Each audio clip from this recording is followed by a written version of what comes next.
Hola chicos, ¿cómo están? Vamos a empezar la clase el día de hoy. Sí se escucha bien, ¿verdad? Hola, Missy. Ok, perfecto.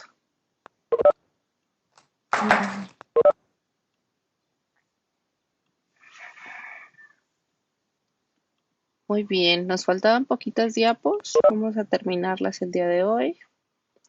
Ya les abrí el foro a los chicos que no me aparecen que tienen el foro. Ya les abrí ahorita el foro.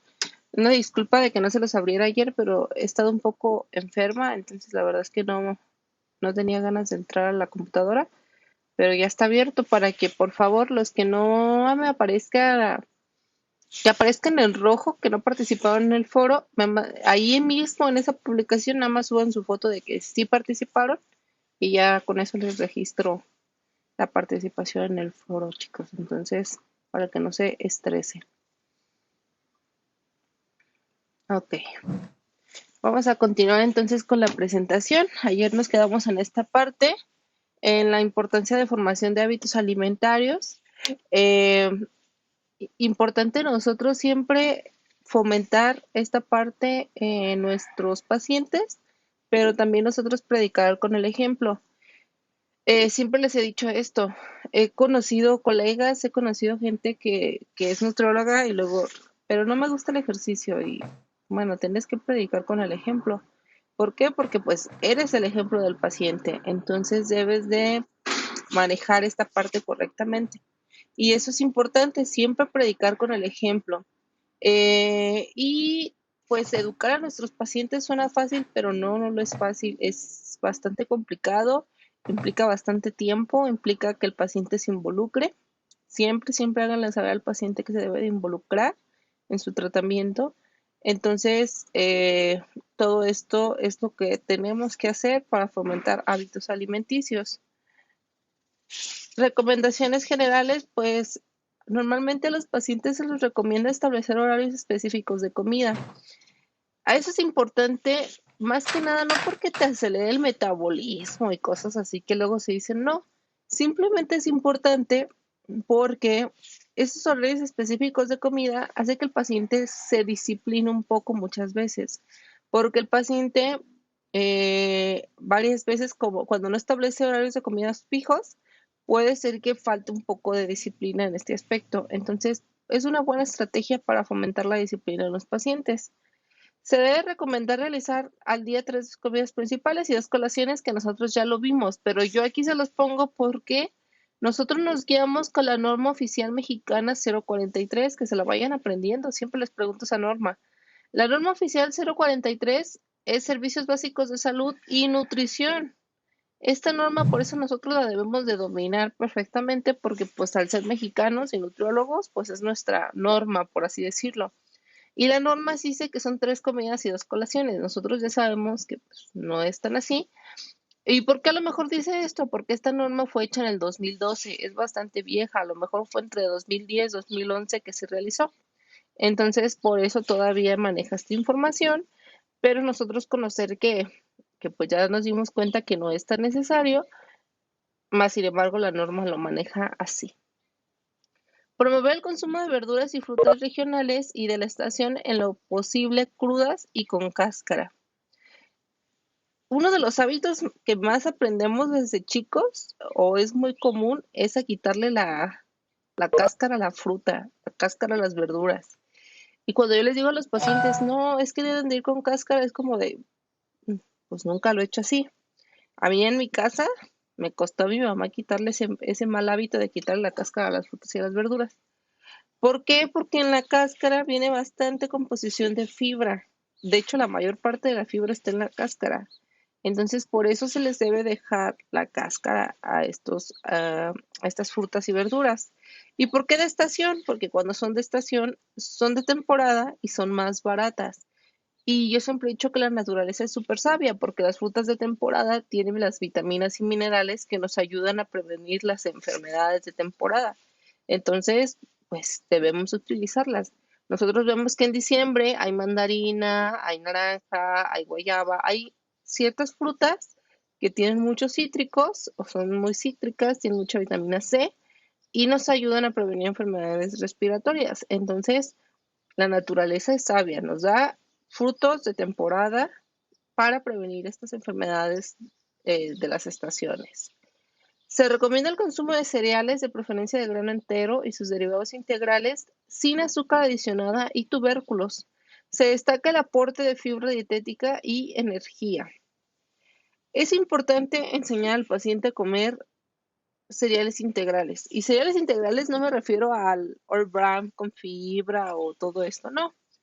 Son arroz integral, pan integral, todo esto que sea integral o de granos enteros.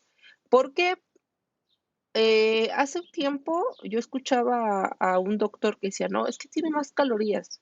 Sí, puede tener más calorías porque es el grano entero, pero es nutricionalmente más aceptable por su valor nutricional.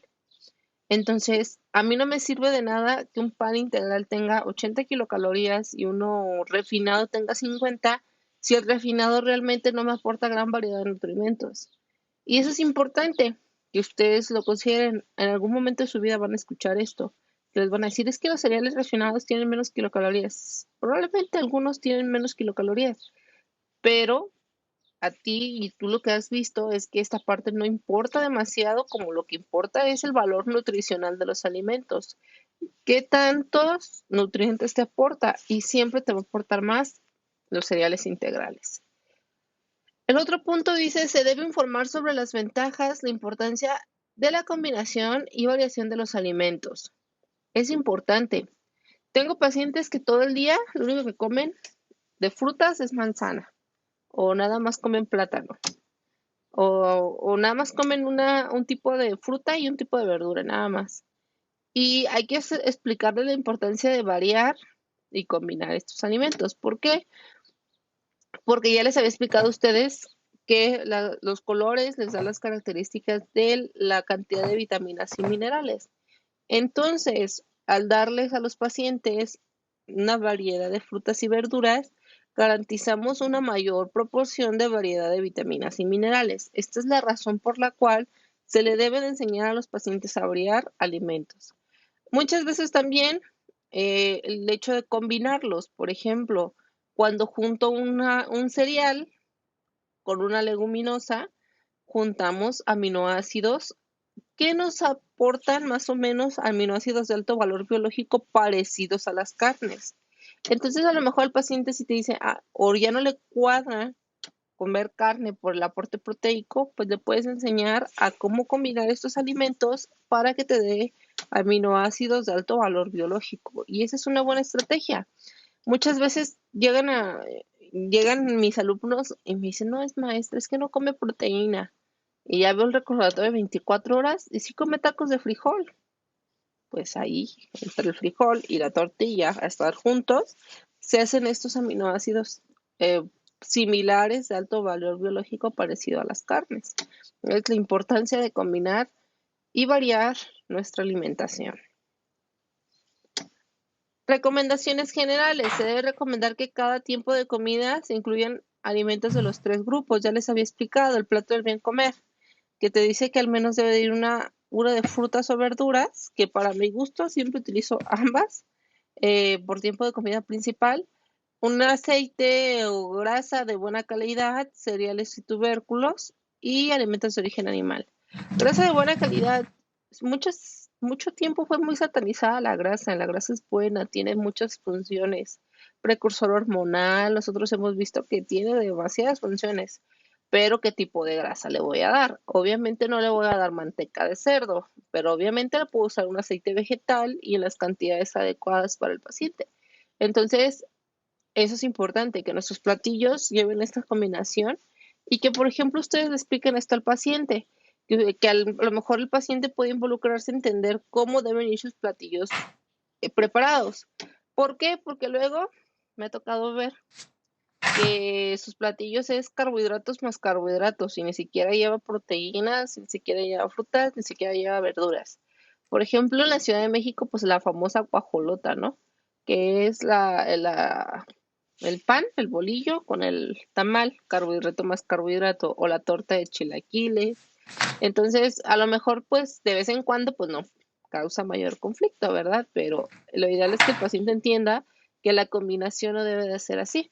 Y a lo mejor ya le explicas, mire, aquí está este ejemplo, es un huevo con frijoles y con una ensalada.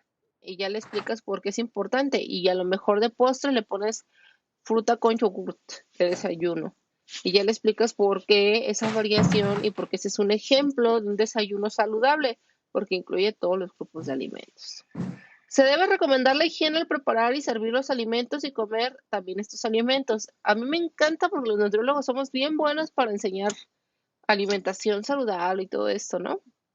Pero jamás les enseñamos a nuestros pacientes la importancia de los buenos hábitos de higiene al preparar y consumir nuestros alimentos. Esto es algo muy importante inclusive para esta pandemia que estamos viviendo. ¿Por qué se los digo? Porque en México hay muy malas prácticas de higiene. Ustedes llevan una materia donde les enseñan inclusive a cómo acomodar el refri, cómo debe de ir. ¿Por qué? Porque es bien común que tengamos la carne ahí ensangrentada al lado de las verduras y ya contaminamos las verduras. Entonces, enseñarle a los pacientes qué es lo que deben de hacer.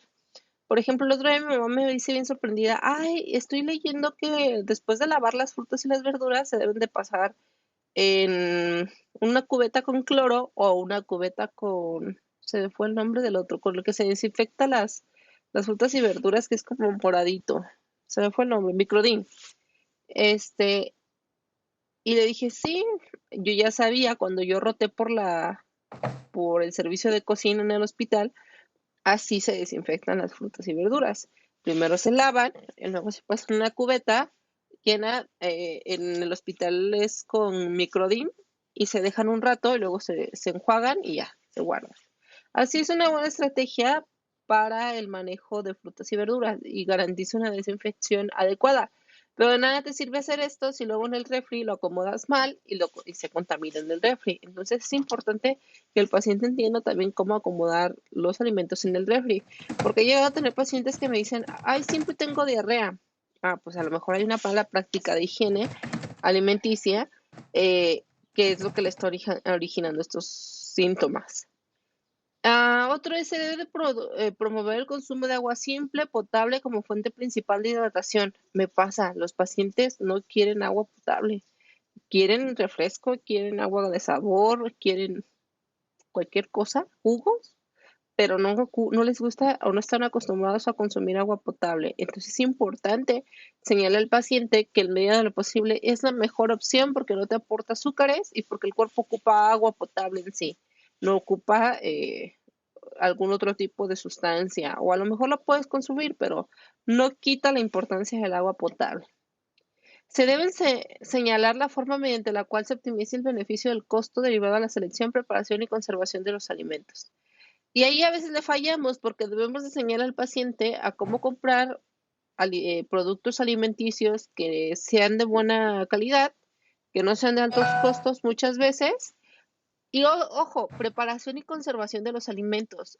Por ejemplo, cuando ustedes vayan a comunidades, pueden enseñarles a preparar mermeladas, compostas, todo este tipo de situación que pueden favorecer a los pacientes. Por ejemplo, las mermeladas. Si tú enseñas a un paciente a hacer una mermelada, puede utilizar la fruta que ya está media pasada y ya no la tira, ya no hay desperdicio, se hizo una mermelada. Entonces, enseñarle al paciente a la conservación de estos alimentos y que cómo puede beneficiar a disminuir las pérdidas de alimentos y a su vez a mejorar su economía. Déjenme que alguien me ayude para que ya se vayan despertando.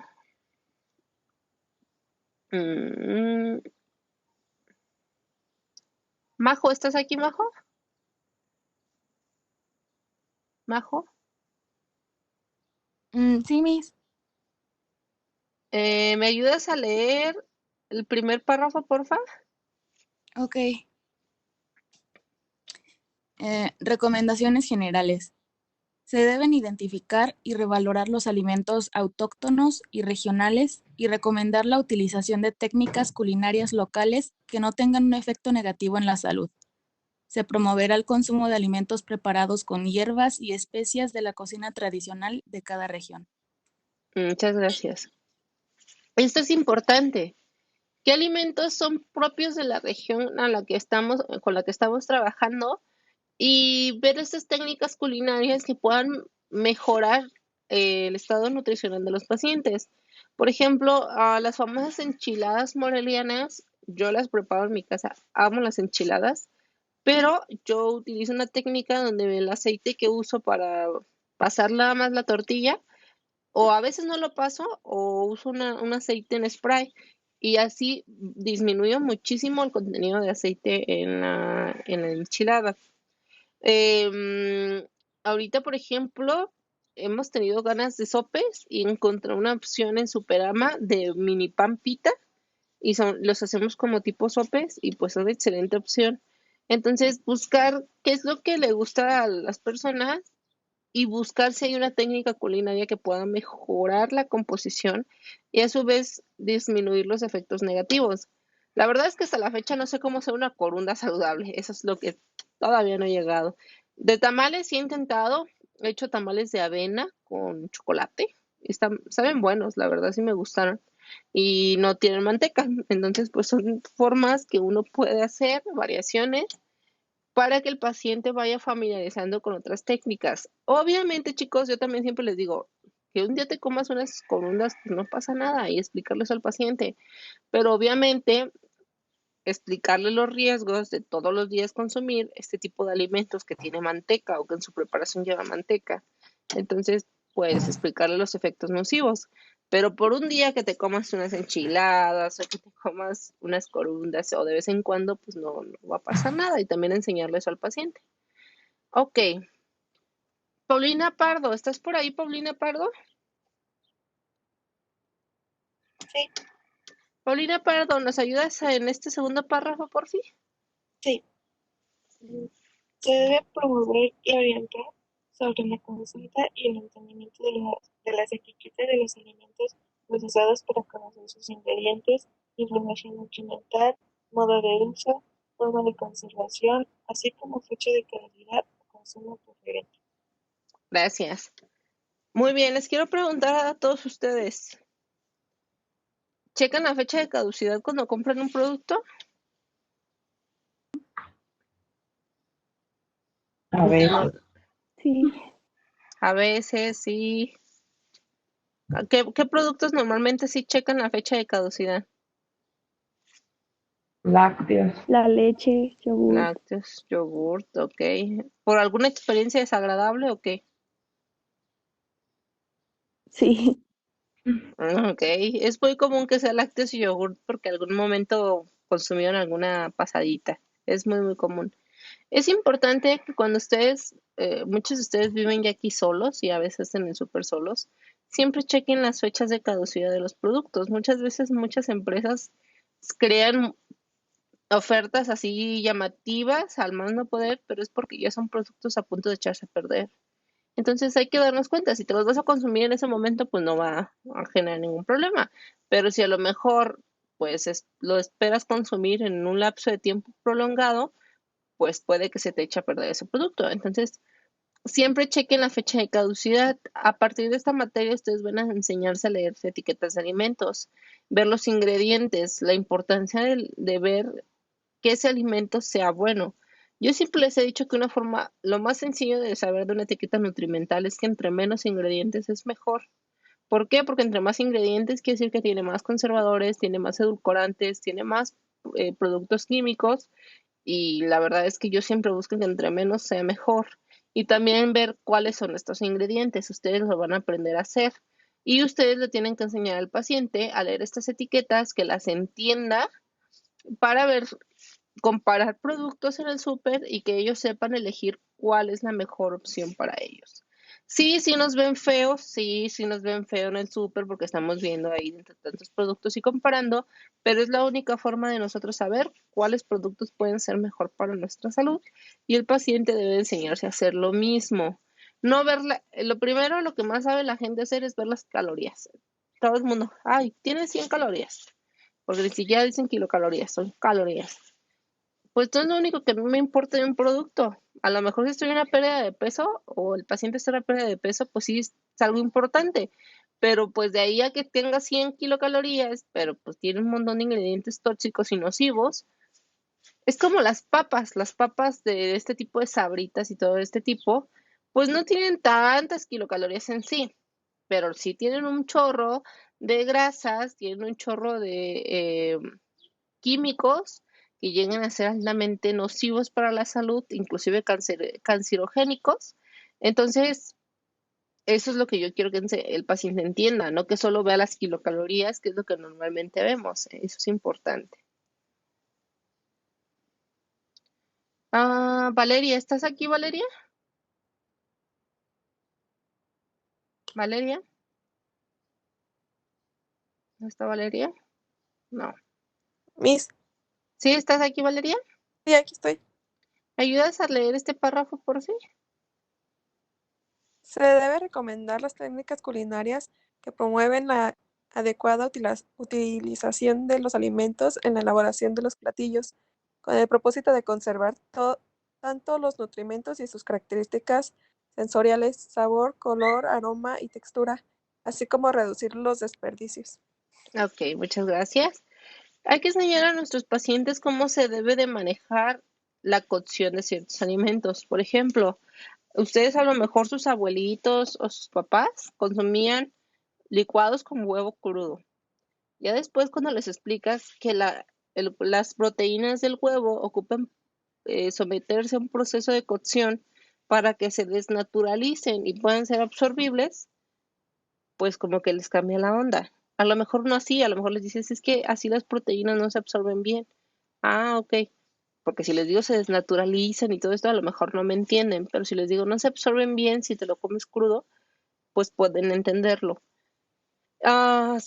Algunos productos cuando los cocemos pierden muchas vitaminas y minerales, por ejemplo las frutas y verduras. Si yo someto a un proceso de cocción, por ejemplo hago un panqué de frutos rojos, esos frutos rojos durante el proceso de cocción se perdieron muchas vitaminas y minerales, porque son altamente sensibles al calor. Entonces, contemplar que van a reducir en mucha proporción la cantidad de vitaminas y minerales por el proceso de cocción y explicarle al paciente que lo mejor es consumirlo crudo, no consumirlo cocido. Y eso es importante. Reducir los desperdicios también es importante, que el paciente sea muy consciente de qué cantidad necesita la semana de los alimentos para que así no se generen desperdicios, y eso es una buena estrategia también para reducir el número de alimentos que se desperdician y que pues pueden ser utilizables por otra población. Muy bien, ahora Jimena Ceballos, ¿estás por ahí, Jimena? Sí, Miss. ¿Me puedes ayudar a leer este párrafo de donde dice se debe señalar, por favor? Sí. Se debe señalar la forma más adecuada de conservar la inocuidad de los alimentos para la utilización de los sobrantes en la preparación de nuevos platillos. Ok, muchas gracias. Y explicarle a los pacientes, por ejemplo, es muy común que las tortillas que ya llevan días se utilicen para hacer chilaquiles, ¿no? Y entonces explicarle a los pacientes cómo ver que esas tortillas aún sean viables para el consumo de ellos. Yo les explico, yo tengo un problema de toda la vida en el que siempre como que no soy muy buena viendo cuando el producto está como pasado o cosas así. Hace unos años yo me intoxiqué con un café lleno de moho. Estaba verde y yo ni siquiera me di cuenta y pues me intoxiqué y desde ahí me hice como un poco intolerante al café y me puso muy, muy mal. O sea, nadie le deseó cómo me sentía. Y antier me comí una fresa, me mandaron unas fresas por el día del maestro una amiga y yo no, y había unas que estaban pues, pasadas, ya tenían pues hongos. Y yo dije, ay, no, esta no está pasada y me la como. Así de ilusa de su maestra. Y me la comí. Y creo que eso es lo que al día siguiente, o sea, ayer, es que amanecí súper mal de mi estómago. O sea, inflamada, mareada, con náuseas, no pude terminar mi ejercicio. Entonces, yo debería, si yo no comprendo y a veces no entiendo que no debo consumir alimentos, o sea, debo de ser muy cuidadosa con el tipo de alimentos y darme cuenta Normalmente cuando un alimento tiene un hongo, pues todos los alimentos están contaminados, nada más yo por no querer tirar el regalo que me dieron, pero sí es importante porque imagínate, es una intoxicación por un hongo y no puede ser inclusive mortal. Entonces a veces uno como que no le llega el poder de entender que pues no es lo recomendable y que sí puede generar muchos problemas. En mi caso les digo, yo por ejemplo me hice mucho tiempo intolerante al café por haberlo consumido con moho. Y eso es importante que el paciente entienda. Si tiene ciertas características que ya te indican que ese alimento no se puede consumir, lo evite. ¿Ok? Eh, Y sí tengo una duda. Dime, adelante. Por ejemplo, ¿dónde podemos checar qué alimentos sí se pueden comer crudos, qué alimentos no? Como por ejemplo el huevo. Ajá. Porque, pues sí está la duda. No hay ningún lugar que te diga. Eso yo lo vi todo en las materias de química y en esas materias. Normalmente las vi en esas materias, pero a grandes rasgos te puedo decir que los alimentos que no se recomiendan comer crudos son las carnes y el huevo. Las carnes porque deben de someterse a un proceso de cocción porque normalmente pueden estar infectadas de bacterias, parásitos y bichitos de este tipo. De hecho, cuando hay pacientes que tienen parásitos, puede ser porque consumieron algún alimento crudo. Es muy común. Entonces, ninguna carne se recomienda cruda, ningún huevo se recomienda crudo por lo que te estaba diciendo. Aparte, el huevo crudo tiene mayor riesgo de que presente salmonela. ¿Por qué? Porque la salmonela puede estar en la tapita del huevo, en la cascarita. Y cuando lo sometes a un proceso de cocción, disminuyes, pues haces que a lo mejor esta bacteria muera. Entonces, esos dos. No hay ningún lugar donde puedas ver qué alimentos van crudos. Eso lo vas a ver en química, o en estas materias de higiene alimenticia y todo esto, ahí lo vas a ver. Gracias. De nada. Ok. De una vez tú ayúdame, Paulina, a leer estos 3 circulitos. Recomendaciones generales. Se debe señalar que las dietas que carecen de fundamento científico no son recomendadas para la salud. Se debe promover la actividad física en las personas de acuerdo a su edad y sus condiciones físicas y de salud. 30 minutos de actividad física al día. Se debe promover el consumo de alimentos que sean fuentes de calcio, como tortilla de maíz nixtamalizado, leche, derivados lácteos, charales, sardinas, queletes y verduras de hoja verde. Ok, muchas gracias. Quelites, ajá, muchas gracias. Importante, nosotros somos responsables de explicarles al paciente de evitar dietas sin fundamento científico, como las famosas dietas detox, que tanto les encanta promover y explicarles que no tienen ningún fundamento científico y que pueden ser inclusive nocivas para la salud por el uso prolongado. Explicarle al paciente todo el tipo de dietas y todas las dudas que pueda llegar a tener. ¿Por qué? Porque el paciente va a tener dudas sobre estos. Claro, hay un sinfín de información. ¿Qué dieta cetogénica? Le explicas, mira, tiene estos efectos, te puede servir para esto, pero no hay necesidad que la hagas porque el déficit calórico te sirve. Ok, y ya les enseñas, ¿no? Le explicas un poquito. El ayuno intermitente, igual, vamos a estar viendo, les digo, creo que es ahora sí la siguiente presentación, que ya vienen todos estos estudios y que ustedes van a entender las diferencias que hay entre ciertas dietas y qué efectos estamos encontrando y si realmente debemos utilizarlo en todos los pacientes y nos vamos a dar cuenta que no, inclusive no tienen un efecto que tú digas potenciador comparado a un déficit calórico. El déficit calórico es la solución.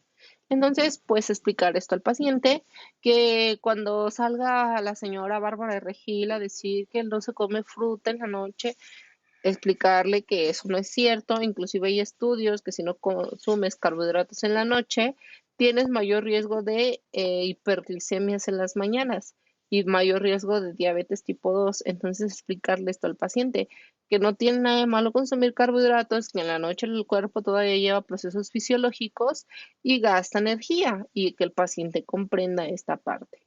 Se debe de promover la actividad física 30 minutos al día. Espero que ustedes al menos hagan esos 30 minutos al día. 30 minutos, ojo, para mantener tu peso. Para mantener tu peso. Para pérdida de grasa, ya son muchos factores que debemos de manejar. Que el tiempo, que la intensidad, eso lo ves con un entrenador. Pero para mantener el peso son 30 minutos de ejercicio al día. Obviamente que si viene un obeso a la consulta, que nunca ha hecho ejercicio, y le pones 30 minutos, inclusive 15, va a empezar a bajar de peso, claro, porque no estaba acostumbrado, era sedentario. Entonces, esto es más bien para gente que normalmente acostumbra a ser más activa, está a lo mejor en su peso, 30 minutos al día lo ayuda a seguir en su peso. Nada más para que nos quede claro esto. Alimentos ricos en calcio, sí, tenemos muchos pacientes que tienen problemas de osteoporosis en México, entonces hay que fomentar el consumo de alimentos ricos en calcio. Ojo, la tortilla tiene 30 miligramos, 40 miligramos de calcio. La leche tiene de 200 a 300 miligramos, es muchísima la diferencia. Nosotros ocupamos consumir de 1000 a 1200 miligramos de calcio al día. Es decir, no puedo decir que si quito los lácteos, ya voy a consumir mi requerimiento de calcio muy difícilmente. Entonces, yo la verdad, en mis pacientes sí utilizo lácteos. Hay como corrientes nuevas de no utilizar lácteos. Yo que soy partícipe de cuidar mucho a los animales y la ética animal, yo les puedo decir que es muy raro encontrar productos que te logren o que logres llegar al requerimiento de calcio. Entonces sí, los lácteos nos ayudan mucho a llegar al requerimiento óptimo de calcio. Ojo con las chicas, sobre todo. Las chicas tienden a tener más osteoporosis, claro. Importante consumir el calcio adecuado para no tener problemas de osteoporosis en un futuro. Entonces es importante que ustedes lo consideren siempre. Déjenme ver cuánto. Miss, Ande. bueno, dos dudas. Una, ¿cuánto es lo que dijo que era de consumir al día calcio? ¿Cuánta cantidad? De 1000 a 1200. Algunas bibliografías te dicen de 800 a 1200. Normalmente yo utilizo de 1000 a 1200 Ok, y miligramos. la otra era, ajá, y gracias, Miss. Y la otra era ¿Nada? por ejemplo, también de los carbohidratos. Ya ve que dice que una cantidad de carbohidratos en la noche evitar una hiperglucemia, dijo, ¿verdad? Ajá. ¿Qué cantidad, por ejemplo, ahí sería lo mínimo de carbohidratos como consumir en la noche? Yo al menos le pongo una porción. Que tú que ves sistema mexicano de equivalentes, te vas a dar cuenta que tú vas a distribuir porciones. Una porción, por ejemplo, si le pongo una porción, al menos es, no sé, una tortilla o un tercio de taza de arroz. Depende mucho de la distribución o de mi paciente. Si, por ejemplo, tengo un paciente en consulta y hice ya su cuadro dietosintético y me salieron 9 porciones de cereales, a lo mejor distribuyo de cierta manera donde yo dejé la menos porción de cereales en la noche, pero sí incluyo cereales o sí incluyo alimentos que tengan carbohidratos. Por ejemplo, a lo mejor le pongo 3 en la mañana, 4 en la tarde y 2 en la noche, ¿no? Y ya es de alguna forma estoy dando una porción de cereales. No te puedo decir como cantidades porque eso dependerá de cada paciente, pero mínimo que le pongas una porción de cereales en la noche. Ok, muchas gracias, Miss. De nada. Aldrich, de una vez que hablaste, ayúdanos a leer esto de aquí, por favor. Sí. Se debe recomendar el consumo de pescado, aves como pavo y pollo sin piel, y carne magra, asada, horneadas, cocidas, así como leche semidescremada o descremada por su menor contenido de grasa saturada. En el caso de la población adulta, se debe recomendar la moderación en el consumo de alimentos de origen animal por su alto contenido de colesterol y grasa saturada, excepto pescado, aves como pavo y pollo sin piel, carne magra y leche semidescremada o descremada. Se debe insistir en la importancia de la moderación en la alimentación, considerando la frecuencia en el consumo y tamaño de las porciones. Muchas gracias, perfecto. Aquí el consumo moderado de alimentos te dice que es preferible consumir carnes con bajo aporte de grasa, como las de pescado, a veces como pavo, pollo sin piel, y que los métodos de cocciones más adecuados son asados, horneados, y es importante que el paciente lo entienda, que no evitar los empanizados, los fritos o los capeados por su aporte en grasa. Entonces, enseñarle que la mejor técnica de cocción de los alimentos es asados o horneados, y que la peor técnica por el contenido de grasa es empanizados, fritos o capeados. Y sobre todo por la grasa saturada. Eh, la moderación de productos de origen animal, ojo, moderación. ¿Por qué? Porque también tiene un alto contenido en colesterol. Y la leche que se debe de recomendar es leche semidescremada, descremada, porque tiene menor aporte en grasa saturada. Nosotros tenemos problemas con la población mexicana por problemas con los lípidos y con los lípidos séricos que hay, con las grasas, sí, el colesterol, los LDL, HDL. Entonces, esto es importante. ¿Alguien sabe cuánto es lo normal de colesterol que debemos de tener en la sangre?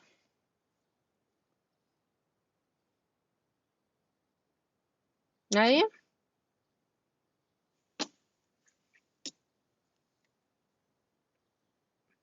Ok. Lo de colesterol. El colesterol debe de estar menos de 200 gramos por decilitro en sangre. Apréndanselo. Estos son bioquímicos en sangre. ¿Alguien sabe cuánto debemos de tener de triglicéridos?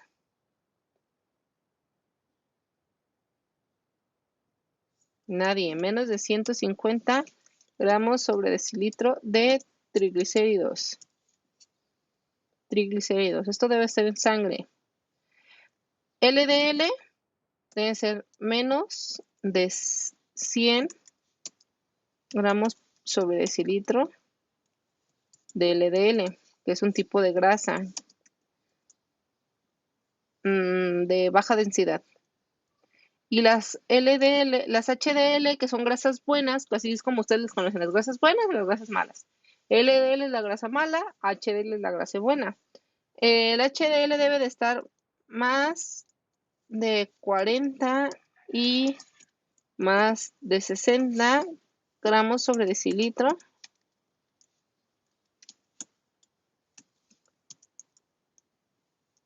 de HDL. ¿Por qué les pongo dos niveles? Porque más de 40 es para mujeres y más de 60 es para hombres. Apréndanse esto. ¿Por qué? Porque esto nos sirve para ver cuando un paciente tiene problemas de dislipidemia, es decir, tiene problemas de grasas en niveles séricos y pues nos trae muchos problemas cardiovasculares. Entonces, ustedes ya tienen esto, ya empiezan a ver bioquímicos y váyanse aprendiendo esto. Esto es importante. ¿Dudas en cuanto a estos niveles? No, maestra. No, Ok. Entonces, sigo. Ay. Y bueno, entonces esto explicarle a los pacientes y que el paciente enseñe a medirse y a medir el consumo de sus porciones, que sepa cómo es la medida adecuada de las porciones y cómo puede utilizarlas constantemente. Ok. Aranza, ayúdame a leer esta diapo, porfa. Sí, Miss. Se debe orientar a las personas para moderar el consumo de productos con edulcorantes calóricos, así como de alimentos de sabor agrio, sobre todo entre comidas para prevenir las caries. Se debe informar acerca de la importancia de moderar la ingestión de alimentos con alto contenido de azúcares refinados, colesterol, ácidos grasos saturados, ácidos grasos trans, sodio y recomendar la utilización preferente de aceites vegetales. Perfecto. Entonces, esto es importante. que nosotros debemos explicarle a los pacientes que muchos alimentos y una mala higiene bucal los va a provocar caries. Las caries nos hacen que nosotros no tengamos la misma percepción del sabor, porque las caries nos disminuyen esa percepción. Entonces, la importancia de la higiene bucal y que los pacientes pues aprendan a evitar ciertos productos que nos dañen nuestra boca. Se debe informar la importancia de moderar la ingesta de alimentos. Eso es importante, que nuestros pacientes entiendan que este tipo de alimentos no son de consumo diario y que se deben de evitar porque nos pueden causar problemas en la salud como diabetes, hipertensión y enfermedades cardiovasculares. Entonces, pues todo esto riquísimo que siempre nos gusta deberá de consumirse muy ocasional, porque tiene mucho aporte de grasas saturadas, algunos azúcares y sobre todo, aparte de las grasas saturadas y azúcares, pues nos pueden dañar porque tienen una alta proporción de sodio. ¿Alguien sabe cuánto sodio debemos de consumir al día? Creo que son 250 miligramos. Menos de Menos de... 2.500. Ok. Te faltó un 0. Muy bien. Perfecto. Menos de 2.500 miligramos debemos de consumir de sodio. Apréndanselo de memoria. ¿Cuánto sodio debemos de consumir al día? Menos de 250 miligramos. Para que se den una idea, es más o menos del refresco, esa tapita, un poquito menos de lo máximo es lo que debemos de consumir de sal al día, en todos los alimentos y presentes ya en los alimentos. Entonces, menos de 2.500 miligramos. Para que se den una idea, una hamburguesa de Carl's Jr. con papas, una malteada, más o menos nos aporta 3.700 miligramos de sodio. 3.700. Y eso es importante, porque eso fue una sentada. Alrededor de todo el día vas a comer más alimentos y ya te pasaste de sodio. Por eso Estados Unidos tiene una alta prevalencia de enfermedades cardiovasculares e hipertensión y diabetes, porque allá las comidas que más se consumen son de este tipo. En el norte igual, si tú vas a Monterrey, pues hay pura comida rápida. El otro día estaba hablando con un amigo que se fue a vivir a Monterrey y me dice, es que aquí es pura comida rápida, ¿sí? Y hay muchas enfermedades de este tipo porque ese es el valor nutricional que tienen los alimentos y eso es importante. Se debe recomendar formas de preparación de alimentos para moderar el uso de sal. Entonces, que los pacientes enseñen a usar hierbas y especias. No sé, yo uso mucho el perejil como un sazonador, el ajo, el jengibre, todos estos tipos de sazonadores que le dan mejor palatabilidad a los alimentos y disminuyes el consumo de sal. Que para muchos de ustedes, para hacer ejemplos de sus pacientes, el principal obstáculo que se van a encontrar va a ser la sal. Muchos consumen muchísima sal. Hay que ir moderando este consumo porque esto es importante. Se debe informar la conveniencia de moderar el consumo de alimentos ahumados que contengan nitratos o nitritos como los embutidos y de alimentos directamente preparados al carbón o a la leña. ¿Por qué? Porque tienen componentes tóxicos para la salud. Entonces, lo ideal es de que los pacientes no consuman alimentos ahumados o a la leña porque pueden tener estos componentes, lo van a ver en química, que daña directamente la salud y puede provocar procesos cancerogénicos. Entonces, por eso no se recomiendan. Los nitratos y nitritos son químicos que le dan la característica del color rosado a los embutidos. Son altamente cancerogénicos, sobre todo cuando se someten a procesos térmicos. Entonces, yo siempre les digo, cuando yo escucho del famoso huevo con jamón o huevo con salchicha, casi me da un infarto. Los embutidos no van calientes, porque cuando tú calientas un embutido, estos nitratos y nitritos se vuelven altamente tóxicos para la salud. Son carnes frías y por tanto no deben de someterse a ningún proceso de cocción. Entonces, estas mamás que andan dándoles huevo con jamón y huevo con salchicha y creen que es un desayuno saludable, no lo es. Los embutidos no se cocen, no se someten a procesos de cocción por los nitratos y nitritos, que al someterse a un proceso térmico se hacen altamente tóxicos. De hecho, hay un estudio, ahorita ya vamos a acabar la presentación y yo creo que les voy a dejar leer eso. Voy a buscarles una nota del consumo de salchichas relacionados a leucemia en niños. Ya hay suficiente evidencia que te dice que los niños cuando consumen embutidos como las salchichas, creo que son 8 salchichas al mes, si no mal recuerdo, tienen un alto riesgo de padecer leucemia, que es un tipo de cáncer. Entonces, pues nos está diciendo que no es lo ideal, que no son productos tan sanos y que debemos evitarlos, sino que sean de productos de consumo diario. Y bueno, hay un meme para que se despierten. Y última pregunta. ¿Qué norma oficial mexicana nos da las pautas sobre alimentación, sobre orientación nutricional al profesional de la nutrición? Se las dije hace rato. ¿Cuál es la norma? 043. 043. Perfecto. Ojo, si les preguntan a sus compañeros más grandes, siempre en mis exámenes, al menos en uno, va a venir esta pregunta. Siempre les pregunto la norma 043. ¿Por qué? Porque se la deben de aprender de memoria. Viene en el Ceneval, si alguno se va a titular por Ceneval en un futuro, viene en el Ceneval, viene en todos lados. Apréndanse esa norma, la 043. ¿Dudas? ¿Dudas? No, Miss.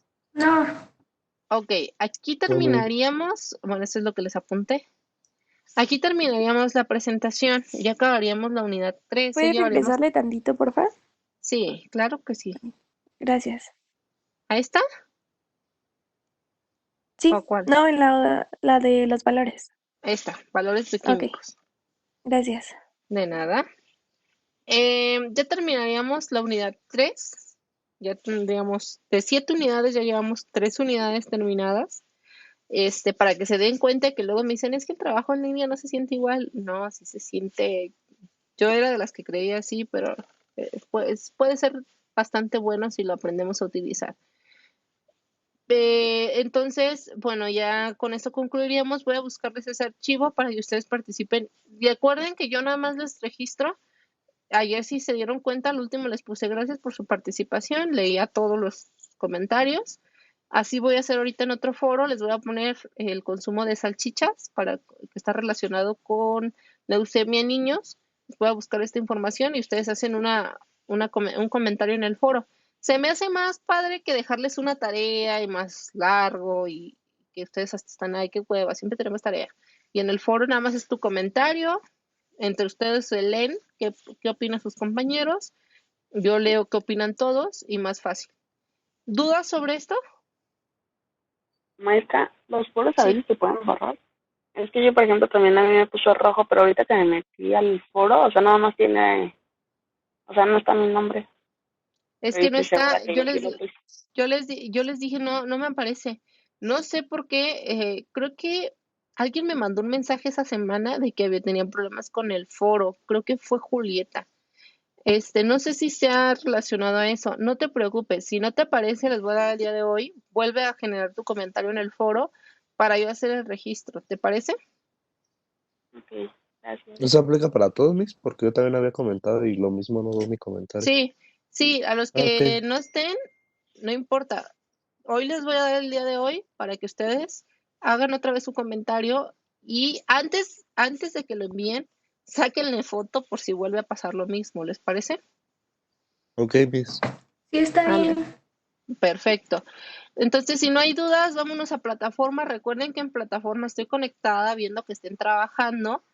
Y entonces, para que los que faltan de contestar el foro, en lo que les subo la actividad, contesten el foro y contesten el otro foro que les voy a subir ahorita. ¿Sale? Miss, igual podría volver a poner la foto de todos los que no se subieron al foro, A ver, permíteme tantito, de una vez te la pongo. Nada más déjame terminar la porfa. grabación. Sí.